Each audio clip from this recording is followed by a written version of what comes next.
Soy un viejo granjero solitario que vive lejos de todo y de todos, nunca me casé ni mucho menos tuve hijos, vivo en una granja con un par de animales y soy lo bastante autosuficiente para sobrevivir por mi propia cuenta, pero ahora, nada es lo que era antes, estoy asustado y no sé qué hacer. Todo empezó hace unas semanas cuando las vacas de heno comenzaron a alejarse lentamente de mi casa. Cada mañana al despertar, cada una de ellas se había movido unas cuantas decenas de metros de donde habían estado antes. Asumí que se trataba de bromistas sin nada más que hacer, así que lo ignoré. Al cabo de unos días, las vacas comenzaron a acercarse a la entrada de la granja. Me cansé del juego para entonces, y decidí empujarlas de vuelta. Me tomó una hora entera dejarlas cerca de la casa, y para cuando había terminado, me sentía listo para darle una lección a cualquier persona que estuviera intentando fastidiarme la mañana siguiente. Encontré a todos y cada uno de mis caballos sin vida. El olor fue lo que me despertó. Cuando fui a ver no había rastros de ninguna de sus cabezas. Pasé el resto del día limpiando el desastre. Fue cuando acabé, que noté que todas las vacas de heno habían vuelto a donde las dejaron el día anterior, dispersas a lo largo de los campos. Esta vez las dejé ahí. Esa noche me senté en el porche, con un tarro de café a mi lado. Permanecí por horas, inspeccionando los campos para ver si lograba dar con quien había movido mis vacas. Finalmente, estaba comenzando a dormirme, y lo habría hecho, de no ser porque escuché un ruido y el crujir de los árboles de los bosques cercanos. Me levanté, con el corazón palpitando de emoción, esperando capturar por fin al bromista. Estaba esperando ansiosamente a quien fuese que se acercara. Solo cuando la criatura se acercó lo suficiente para distinguir su silueta en la oscuridad, me congelé sin saber qué hacer. La cosa que había salido del bosque y merodeaba mi campo no sabía que yo estaba ahí. Lo seguí por el campo, como un ladrón sigiloso. De no ser porque la cosa medía casi 3 metros aún encorvada, me habría parecido muy frágil. La delgadez de sus brazos y piernas, y el aspecto hundido y esquelético de su pecho, me recordó al de un animal hambriento. Pero esta cosa era extrañamente fuerte, pues lo vi levantar una paca con cada brazo y bajarla de nuevo unos metros más adelante, cuidadosamente y dando solo un par de pasos para cubrir una gran distancia. Movía cada paca de forma precavida, y cada determinado tiempo levantaba la mirada para revisar las posiciones de las otras. Lo único que tengo para comprobar su existencia es este dibujo que hice yo mismo sobre esta cosa. Antes de irse, dirigió la mirada hacia la casa. Sentí como sus ojos me observaban entre las sombras, pero si me vio o no pude decirlo. Posteriormente giró en silencio y regresó por donde vino, desapareciendo en la oscuridad del bosque. Me tomó una hora reunir el valor suficiente para moverme otra vez. Entré luego de un rato, pero no dormí esa noche, y fue solo una vez que el sol salió, que me atreví a salir al porche y a los campos. Las vacas de heno se encontraban donde las dejó, y de manera extraña no las movió tanto como en el transcurso de los días anteriores. Tomaban una forma invisible en los campos, y al verlos me di cuenta de que formaban una especie de línea. Y de hecho, al caminar alrededor de la casa, me percaté de que formaban un círculo del cual yo era el centro. Al principio pensé que las habían movido al azar de la casa, pero ahora podía ver que las habían colocado en forma como si las vacas fueran un límite. Esta cosa me estaba mandando un mensaje. No dormí bien esa noche, y si logré hacerlo, fue solo porque me hallaba exhausto. A la mañana siguiente, las vacas no se habían movido. No lo hicieron por el resto de la semana. De hecho, finalmente estaban donde la cosa las quería. Me enfermé intentando interpretar lo que quería decirme. Porque esta cosa gastaría tanta energía moviendo mis vacas y me amenazaría tan violentamente cuando traté de intervenir. Quitarle la vida a mis caballos era eso, una amenaza. Una amenaza inteligente. De hecho, sabía que me asustaría, y sabía que también entendería las implicaciones.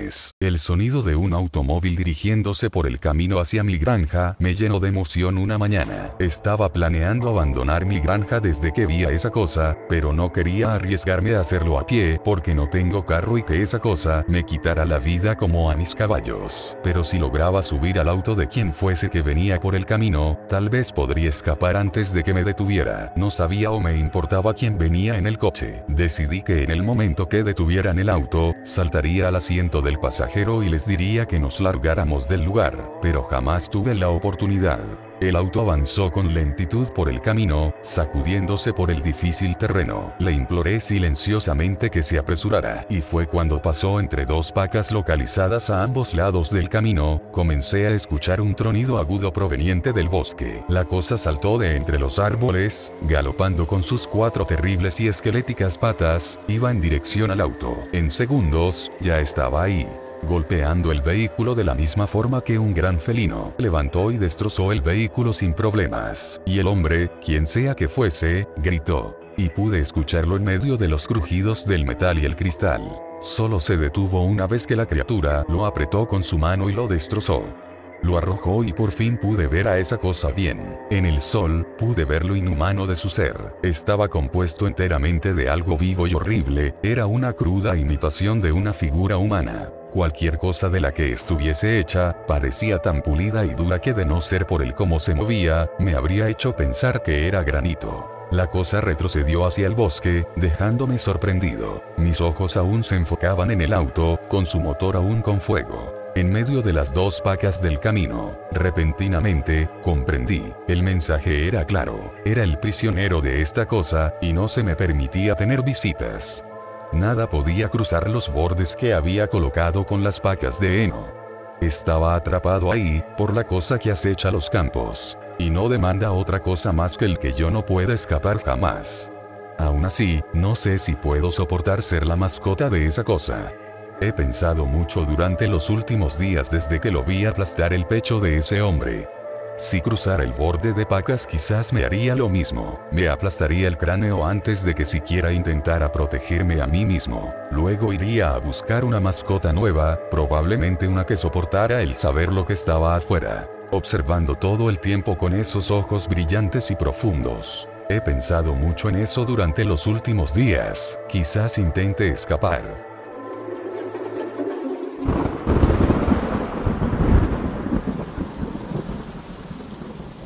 Tenía 17 cuando llegó, 17 largos y dolorosos años de vivir con mi abusiva madre. Fue alrededor de la medianoche, mi mamá ya estaba dormida, así que cuando dieron los 3 golpecitos en la entrada principal, tuve que ser yo el que contesté. Una niñita de aspecto extraño esperaba del otro lado, con mejillas pálidas y sin color, cabello rubio arreglado en trencitas, un vestido de color rosa con los pliegues algo rotos, pies descalzos y ligeramente azules por el frío de invierno, y ojos negros, profundos y penetrantes ojos negros. La hice pasar, pensando en lo muy mal vestida que estaba. No fue hasta después que me pregunté por qué no estaba temblando, pero ni siquiera me había preguntado por qué estaba aquí en primer lugar. La llevé a la sala de estar, envolviéndola en una manta gruesa que mi abuela tejió. La sostuvo, aunque no parecía afectarla, y sonreí. ¿Cómo te llamas?, le pregunté. Dejó pasar un largo silencio, durante el cual estuvo mirándome fijamente. Empezaba a sentirme incómoda por su oscura mirada, cuando abrió los labios y habló en voz baja. Lacey Morgan. «Puedes quedarte aquí por hoy, Lacey», le dije, señalando el sofá. Se acurrucó, con sus ojos negros todavía en mí, y regresé a mi habitación. Esa noche dormí profundamente, sin preocuparme de los maltratos de mi madre o de la extraña niña en mi sofá. Cuando llegó la mañana y caminaba hacia la cocina, fui recibida por una taza de café presionada contra mi hombro y di un leve grito de dolor, mirando a mi madre. ¿Qué diablos has hecho? ¿Por qué el sofá está así de sucio?, gritó ella, confundiéndose. Después de revisar la sala me di cuenta de que Lacey se había ido, y la única prueba de que estuvo aquí era la mugre de probablemente sus pies o vestido habían dejado por la sala. Me hice responsable con mi mamá, ganándome un fuerte golpe en la mejilla, y luego me fui a la escuela. Estando ahí escuché algo que me produjo escalofríos. Lacey Morgan fue hallada sin vida ayer por la noche. Pasé el día con la esperanza de oír más noticias sobre el tema, pero no las hubo. Al llegar a casa, sin embargo, estaban dando un reportaje de ella por la televisión. Lacey Morgan, de 6 años de edad, fue declarada sin vida ayer a las 7 de la noche. Fue localizada en el patio trasero de su casa, con su vestido rosa. Aún no ha habido señal de su madre, Marissa Morgan, quien es sospechosa de ser la culpable en vista de su historial de abusos para con su hija. De repente, una foto de Lacey apareció en la pantalla. Lucía muy similar a cuando la conocí, su cabello rubio con trenzas, vestido rosado, cara pálida, solo que sus mejillas tenían más color y sus ojos eran celestes. Para muchos esto podría no ser muy importante, pero para mí lo era. Ella perdió la vida antes de llegar a mi casa, horas antes. Traté de ignorarlo, yendo directamente a mi habitación a hacer mis deberes. Ese día me fui a la cama temprano, para no tener que ver a mi madre. Fue alrededor de la medianoche cuando me desperté ante el contacto de dedos fríos, acariciando el moretón en mi mejilla. Suspiré apoyándome en la pequeña mano. Nunca más, murmuró Lacey, antes de que su mano desapareciese. 10 minutos más tarde escuché a mi madre gritar. Corrí hacia su habitación, casi desmayándome por lo que veía. Mi madre se sacudía desesperada en la cama. Una pequeña criatura había enterrado algo en su pecho. Podía oír el desgarro de su cuerpo. Deseé no haber despertado. Me hice creer que no lo había hecho, pero lo hice. Por lo que, cuando Lacey se alejó de mi madre, tuve una vista excelente de sus afilados dientes brillando en la oscuridad. Me sonrió inocentemente por un momento, hasta que me desmayé. Cuando desperté, me encontraba en mi cama. Me dirigí al cuarto de mi madre impulsada por una curiosidad morbosa. Después de abrir la puerta, noté que el cuarto estaba vacío. La cama estaba hecha, como si mi madre se hubiese ido a trabajar más temprano. Lo único extraño eran sucias huellas de pequeñas pisadas, y la ventana abierta, demostrándose que Lacey había estado aquí realmente. Nunca vi a mi madre de nuevo, y nunca la extrañé tampoco. Eventualmente me casé, y tuve una niña. La llamé Lacey, pero recientemente he notado que la hija de los vecinos tiene todo tipo de cicatrices y moretones en sus brazos. He estado pendiente de la actividad en su casa, y el otro día vi algo raro. Una pequeña niña corriendo descalza por el patio trasero. Fue alrededor de la medianoche, así que no puedo estar muy segura, pero creo que me miró con sus enormes ojos negros. Y podría jurar que leí los labios y dijo, nunca más.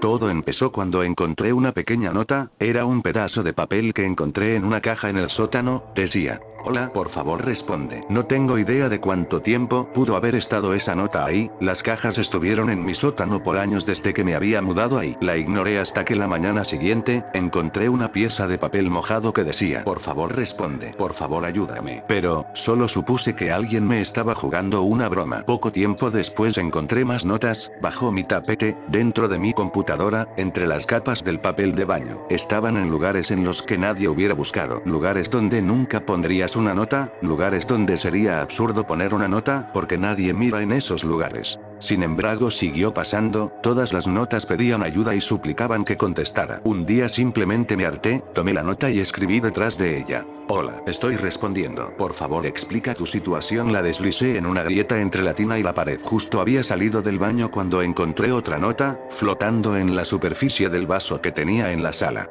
Lo levanté con cuidado de no salpicarme. Decía, gracias, y con letras más grandes, estoy atrapado. Sacudí la nota para secarla y escribí detrás de ella. ¿Dónde estás? ¿Cómo es que puedes enviar notas? Y como se me había acabado la creatividad, simplemente aventé la nota detrás del sillón. Esperé, pero no encontré ninguna nota en el resto del día. Al siguiente día estaba revisando mi correspondencia.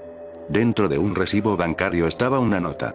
En la tercera dimensión, debajo de ti. Casi de inmediato escribí detrás. Quien quiera que seas, esta broma es tonta, deja de hacerla. Arrojé el papel por la ventana y el viento se la llevó. La siguiente nota que recibí estaba también en esas molestas letras mayúsculas, pero tenía más letras. La última línea estaba todo apretada, como si se le hubiera acabado el espacio para escribir. Parecía que alguien había copiado una parte de una enciclopedia. La primera dimensión es un punto definido en el espacio. La segunda dimensión, esto estaba subrayado, es cualquier cosa que existe con largo y ancho, mientras que la tercera agrega profundidad. La cuarta incluye tiempo y la quinta es el pasado. Tiempo que ya ha acontecido y se encuentra solidificado en el espacio-tiempo. El resto estaba muy apretado como para poderlo leer. Giré los ojos y escribí. ¿Cómo puedes leer esto si estás en la tercera dimensión? ¿Cómo puedes siquiera existir? Doblé el papel y lo deslicé en mi tostadora. La respuesta llegó el día siguiente, cuando me sacudí el cabello antes de meterme a bañar. La escritura es en 2D. La vista está en 2D. Dos imágenes en 2D superpuestas. Eso no me hacía llegar al punto de cómo se suponía que yo iba a rescatar a esta persona, así que escribí la pregunta y aventé la respuesta por el excusado. Hazme en 2D fue la respuesta que encontré dentro de la envoltura de un chocolate que me acababa de comprar. No sabía cómo era que el idiota bromista se las arreglaba para poner las notas en productos cerrados, pero decidí seguir con el juego pensando que era una broma de televisión o algo así. ¿Cómo? Fue lo último que escribí. Recuerdo exactamente que deslicé la nota entre mi espejo de pared y el marco. Recuerdo que cuando metí la nota de inmediato se fue por el agujero y no volví a ver nada. Lo recuerdo muy bien porque fue lo último que escribí antes de llegar aquí. Someone can hear me. Anyone there? I want to see my family. I don't know how to go back on cold. I need to go back to my dimension. I am a monster.